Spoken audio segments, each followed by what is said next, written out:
اکثر و بیشتر کئی لوگ یہ سوال کرتے ہیں کہ حضور مرید ہونے کے لیے پیر میں کیا تلاش کرنا چاہیے اور میں کیا دیکھ کر جو ہے مرید ہوں. تو ان لوگوں کے لیے میں یہی کہنا چاہتا ہوں کہ سب سے پہلے تو جو ہے مرید ہونے کے لیے گھائی نہ کرے، جلد بازی نہ کرے.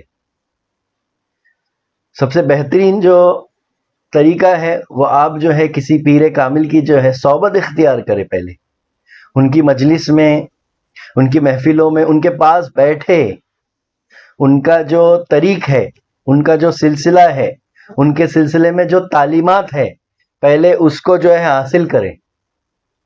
تو وہ حاصل کرنے سے ہوگا کیا کہ آپ کو ان کی تعلیمات کیا ہے وہ سمجھ میں آئے گی. ہوگا کیا، آپ صحبت اختیار کرو گے نہیں، ڈائریکٹ مرید ہو جاؤ گے. پھر اس کے بعد کچھ باتیں ایسی ہیں جو آپ کو سمجھ میں نہ آئے، ہو سکتا، تو پھر آپ کے اندر الجھن پیدا ہوگی، کشمکش پیدا ہوگی. تو یعنی کہنے کا مطلب یہ ہے کہ پہلے آپ اپنے جتنے ڈاؤٹس ہیں وہ کلیئر کر لیں، جتنی کشمکش ہے اس کو دور کر لیں. اور یہ ڈاؤٹس اور کشمکش کب کلیئر ہوں گے؟ جب آپ ان کے پاس بیٹھو گے، جب ان سے پوچھو گے. تو آپ پہلے اپنے جتنے سوالات ہیں وہ پہلے پوچھ لیں ایک ساتھ، یعنی ایک بار، دو بار، تین بار، 10 دفعہ جائے ان کی صحبت میں بیٹھے اور جتنے مسئلے ہیں پہلے پوچھ لے، جان لے کہ سلسلہ کون سا سلسلہ ہے، کیا تعلیمات ہے، کون سا ذکر ہے.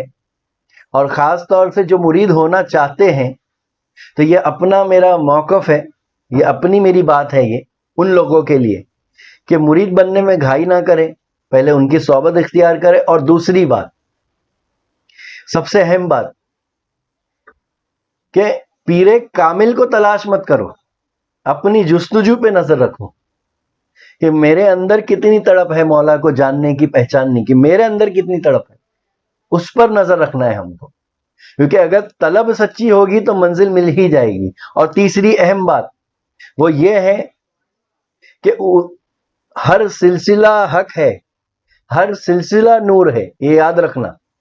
بس یہ ہے کہ آپ کے قریب کون سا کنواں موجود ہے جس میں پانی موجود ہے، جو لبالب جو ہے وہ کنواں پانی سے بھرا ہے، جو آپ کی پیاس کو جو ہے بجھا سکتا ہے. تو ایسے کنویں کو تلاش کرو جو آپ کی پانی کو، پیاس کو بھی بجھا سکتا ہے، جو آپ کے قریب ہو، جہاں پر آپ آسانی سے جو ہے پہنچ سکتے ہو. اور پھر چوتھی اہم بات یہ ہے کہ آپ کو یہ دیکھنا ہے اس سلسلے کے اندر خاص طور سے کہ اس سلسلے کے اندر ذکر روحی کی نعمت، دولت اور امانت ہے یا نہیں.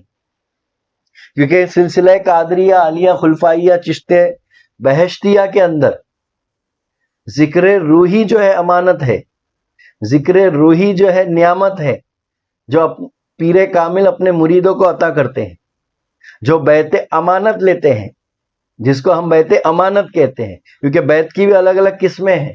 تو بیعت امانت میں جب آپ کسی سلسلے میں مرید ہوتے ہیں تو وہ ذکر روحی کی امانت جو ہے عطا کرتا ہے. اور یہ یاد رکھنا، ذکر روحی سے مراد اللہ کا ذکر نہیں، قلب کی طرف جو ہے سر جھکا کر جو ہے اللہ کا ذکر خفی کرنا نہیں ہے. یہ بات یاد رکھے، یہ ہمارا اپنا موقف ہے. کیا ہے یہ؟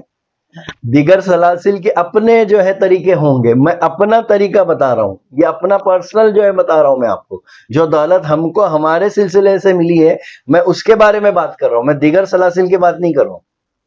تو ہمارے سلسلے میں ذکر روحی یہ نہیں کہ اللہ کا جو ہے ذکر کرنا آنکھ بند کر کے اور سر خفی کرنا، یعنی دھڑکنوں پہ جو ہے نظر رکھنا، یہ نہیں ہے. نہ یہ ذکر قلبی ہے، نہ ذکر روحی ہے. اور اس طرح سے جو ہے آپ کے ذکر روحی کرنے سے لطائف بیدار نہیں ہوں گے، یہ بات بھی برحق ہے.